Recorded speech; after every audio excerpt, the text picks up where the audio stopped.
안녕하세요. 기업 인수합병과 채권 추심 현장에서 20년 넘게 주석의 가장 어두운 구석을 파헤치며 이 회사 언제 터질까? 이 질문을 늘 맨 앞에 세워두고 살아온 한주원입니다. 지난 43강에서 우리는 회계 정책과 추정 변경을 봤죠. 숫자가 어떻게 보이게 만들어질 수 있는지, 그 손길이 어디에 남는지. 오늘 44강은 그보다 더 무섭고 더 현실적인 구간으로 들어갑니다.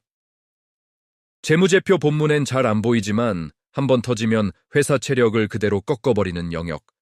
바로 우발부채 소송 보증 같은 숨겨진 리스크 주석입니다. 많은 투자자들이 이걸 스킵합니다. 어차피 확정된 것도 아니잖아. 재무제표에 부채로 안 잡혀 있잖아. 그렇게 넘기죠. 제가 현장에서 본 가장 큰 재앙들, 정말 큰 멀쩡하던 중견도 망가지는 시작점의 상당수가 이미 이 주석에 적혀 있었습니다. 소송에서 패소하면, 보증이 실행되면, 우발 채무가 확정 채무로 넘어오면 그때부터는 단기 순이익이 아니라 순자산이 통째로 날아갑니다. 그리고 주가? 그건 그 다음 이야기예요. 오늘은 투자자 관점에서 이 주석을 어떻게 읽고 어떤 문구에서 냄새를 맡고 어떤 숫자에서 폭탄을 체크하는지 현장식으로 깊게 풀어드리겠습니다. 잠시 멈춤. 이 회사도 먼저 구조부터. 우발부채 주석은 보통 크게 세 덩어리로 나뉩니다.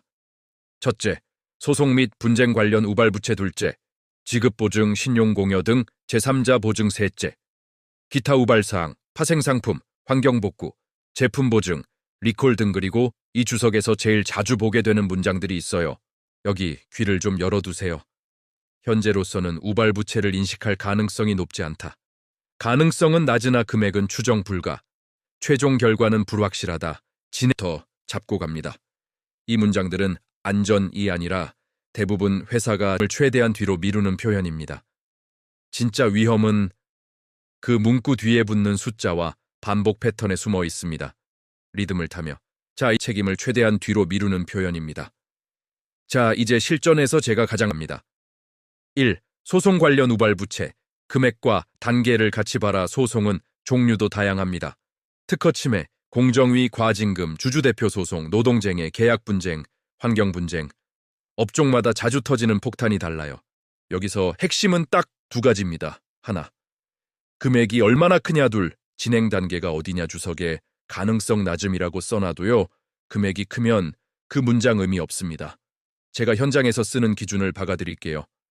소송 금액이 자기 자본의 10%를 넘는다? 그 순간부터 가능성 낮음은 무의미합니다. 리스크 확정 후보예요. 그리고 두 번째, 진행 단계. 진행 중은 그나마 시작일 수 있어요. 근데 항소 중, 상고 중, 판결 대기, 심리 중, 이 반복된다? 이건 회사가 이미 한 번, 두 번 두드려 맞았을 가능성이 높습니다. 특히 하급심에서 분리하면 주석 문장이 더 길어져요. 길어진다? 대개 뭔가 숨기려는 겁니다. 먼저 보는 포인트. 여기서 투자자가 해야 할 질문은 이거 하나입니다. 이거 지면 회사 2. 지급 보증 신용공여. 남 빚을 내가 떠안는 구조를 찾아라자. 이제 더 무서운 구간 갑니다. 지급 보증, 신용공여, 담보 제공, 채무인수 약정. 이건 한마디로 남이 망하면 내가 대신 갚는다. 이거예요. 그런데 이게 재무제표 본문 부채로 안 잡힐 때가 많습니다. 우발사항으로만 남아있죠. 그래서 더 위험합니다. 제가 보는 핵심 기준은 세 가지예요. 보증 금액이 자기 자본의 20%를 넘는다. 위험 등급 올라갑니다. 보증 대상이 계열사 관계 기업이고 그쪽 실적이 불안하다. 보증 실행 가능성이 올라갑니다. 보증 대상이 오너 특수관계자 관련 회사다. 이건 진짜 조심해야 합니다. 겉으로는 그룹 시너지 같은 말로 포장하지만 현장에선 빚 돌려막기로 끝나는. 회사가 버틸 수 있나? 보증은요.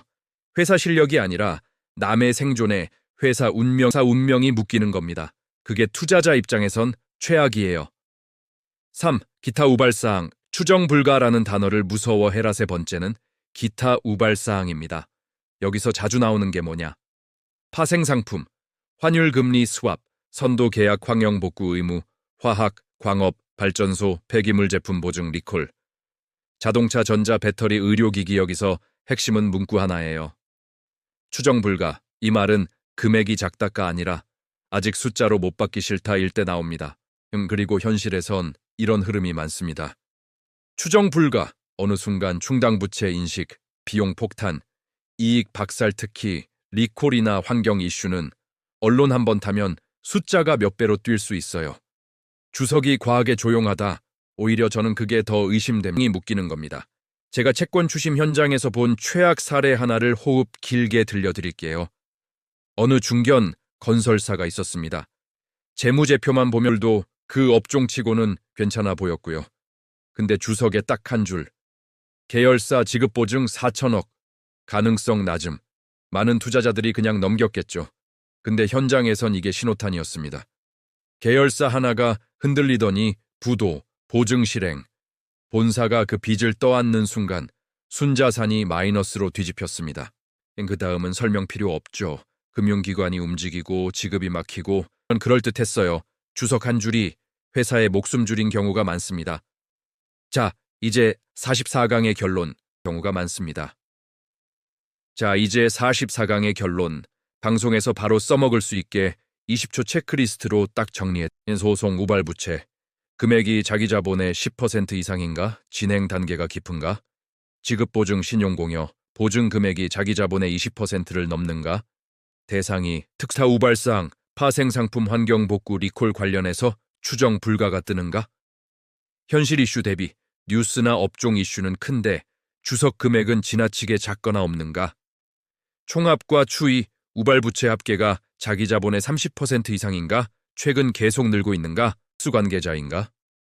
이 5가지만 훑어도요. 재무제표 본문에는 안 보이는 가장 큰 폭탄을 대부분 잡아낼 수 있습니다. 오늘 44강은 여기까지입니다. 금융상품 위험관리 주석으로 넘어갑니다. 신용위험, 유동성 위험, 시장 위험. 이게 실제로 어떻게 회사의 숨통을 조이는지 현장 사례로 깊이 이야기 나눠보겠습니다. 지금까지 기업 인수합병 채권 추심 전문가 한주원이었습니다. 우발부채 주석을 펼칠 때마다 이 한마디를 꼭 떠올리세요. 이 리스크 언제 터질까? 그 질문이 여러분의 투자를 가장 큰 재앙에서 지켜줄 겁니다. 감사합니다.